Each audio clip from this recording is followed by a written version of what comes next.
سردار اولیاء حضور غوث پاک رحمۃ اللہ تعالی علیہ پہلی رمضان 470 ہجری کو جیلان میں پیدا ہوئے۔ آپ رحمۃ اللہ تعالی علیہ نے بیسک ایجوکیشن جیلان میں حاصل کی اور مزید تعلیم کے لیے 488 ہجری میں آپ بغداد تشریف لائے اور دینی علوم میں وہ کمال حاصل کیا کہ زمانے کے علماء کرام سے آگے نکل گئے۔ آپ رحمۃ اللہ علیہ نے نہ صرف خود علم حاصل کیا بلکہ علم کے نور سے زمانے کو روشن فرما دیا۔ آپ رحمۃ اللہ تعالی علیہ اپنے مدرسے میں لوگوں کو تفسیر، حدیث، فقہ وغیرہ کے سبجیکٹس پڑھاتے اور مختلف قرأتوں کے ساتھ قرآن مجید بھی پڑھاتے تھے۔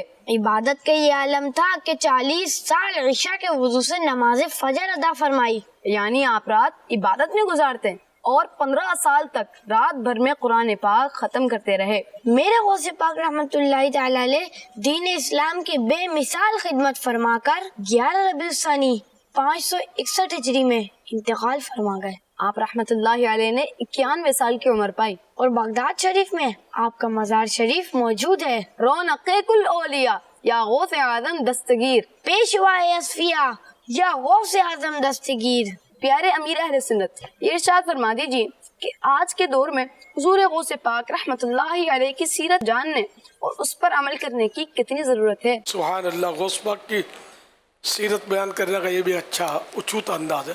آج کل کتنی ضرورت ہے اور یہ پیمانہ کیسے لایا جائے۔ کل کتنی ضرورت تھی، اب آنے والی کل کتنی ضرورت پڑے گی۔ تو اولیاء کرام کی سیرت تو ہر وقت مطلب ہمیں عمل کی دعوت دیتی ہے، اور قرآن کریم نے تو پہلے اعلان کر دیا کونوا مع الصادقین، سچوں کے ساتھ ہو جاؤ۔ اب اولیاء کرام بھی سچے نہیں تو سچا کون؟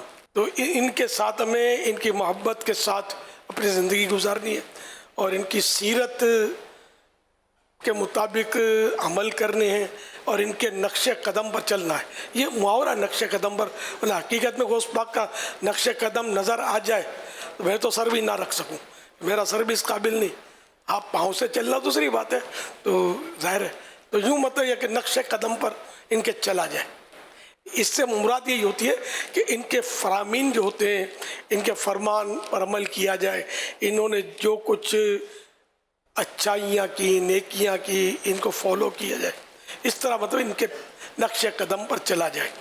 اب ہم مطلب بولے ہم غوث پاک کے چاہنے والے ہیں، بہت دھوم دھام سے نیاز کریں گے، میں بولوں گا میں پہلے نماز پڑھنا، نیاز تو کرنا ہے، نیاز نہیں چھوڑیں گے، نماز بھی تو پڑھیں گے نا۔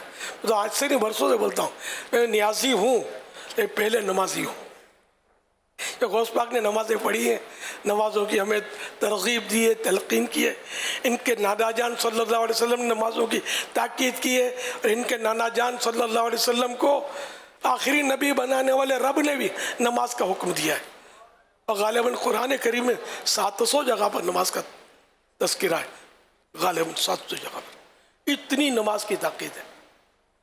اور بچپن سے جب سے سمجھو ہوش آیا نا، میں نے پہلے بورڈ لگتے تھے بلیک بورڈ جگہ جگہ یا دیواروں پہ، نماز قائم کرو، نماز قائم کرو۔ اب پتہ نہیں، اب سوشل میڈیا نے بہت کچھ بھلا دیا ہوگا، اب نہیں لکھتے ہوں گے، پہلے لکھتے تھے۔ تو اس سے بھی بڑا ذہن بنتا تھا یار، نماز قائم کرو، نماز قائم، جگہ جگہ لکھا ہوتا تھا پہلے۔ جو بڑی عمر کے ان کو یاد ہوگا، پہلے لکھتے تھے، اب نہیں لکھتے۔ بہرحال یہ کہ نماز کا ایک ذہن بچپن سے بن گیا، نماز فرض ہے، پڑھنی ہے الحمدللہ۔ تو بہرحال یہ کہ یہ آپ کو سمجھانے کے لیے اس کیا کہ ہم نقش قدم پر بھی چلیں گے، ایصال ثواب بھی کریں گے، ان کی 11ویں بھی دھوم دھام سے منائیں گے، نیاز بھی کریں گے، اور جس دن نیاز کریں گے وہ ہمارے ذہن بنا ہوا ہے کہ اس دن بھی نماز معاف نہیں ہے، اور نیاز سجی ہوئی ہے، مہمان کا جم گٹھا لگا ہوا ہے، اللہ اکبر اللہ اکبر۔ غوث پاک کے رب کے لیے نماز پڑھنے کا اعلان ہو رہا ہے کہ آؤ، جس غوث پاک کی نیاز کر رہے ہو ان کے رب کی نماز کے لیے چلو۔ تو ہم نے یہ نیاز یہاں جوں کی توں چھوڑنی ہے، اور مہمانوں کو بولنا چلو یہ مسجد ہے، آؤ پہلے نماز پڑھتے پھر انشاءاللہ نیاز کھائیں گے، ٹھیک ہے؟ یہی کرنے کا ہے نا، طریقہ یہی ہمارا، اور انشاءاللہ یہی رہے گا۔ اللہ پاک اسی میں ہمیں برکتیں دے اور اس پر استقامت بھی دے، اور سارے مسلمانوں کو اسی پر قائم کرے۔